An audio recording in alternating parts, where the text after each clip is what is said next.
স্পষ্ট কথা হলো, আজকের পর থেকে যদি কোনো মশা কানের মধ্যে এসে গুনগুন আওয়াজ করে, আমার শরীরের রক্ত থেকে যদি এক ফোঁটা রক্ত তারা চুষে খায়, আমার শরীর থেকে যদি এক ফোঁটা রক্ত তারা বাহির করার চেষ্টা করে, ঘরের প্রতিটা কোনায় কোনায় মশার কয়েল জ্বালানোর জন্য সবাই প্রস্তুত আছো তো ইনশাআল্লাহ? খুবই দুঃখের সহিত বলতে হয়, যখন আমরা রাতের বেলায় খাটের মধ্যে ঘুমাতে যাই, মশার একটা দল এসে তারা কানের মধ্যে গুনগুন গুনগুন আওয়াজ করতে শুরু করে দেয়।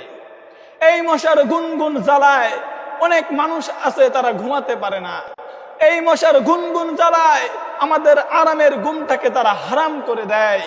স্পষ্ট কথা হলো, আজকের পর থেকে যদি কোনো মশা কানের মধ্যে এসে গুনগুন আওয়াজ করে, আমার শরীরের রক্ত থেকে যদি এক ফোঁটা রক্ত তারা চুষে খায়, আমার শরীর থেকে যদি এক ফোঁটা রক্ত তারা বাহির করার চেষ্টা করে, ঘরের প্রতিটা কোনায় কোনায় মশার কয়েল জ্বালানোর জন্য সবাই প্রস্তুত আছো তো ইনশাআল্লাহ?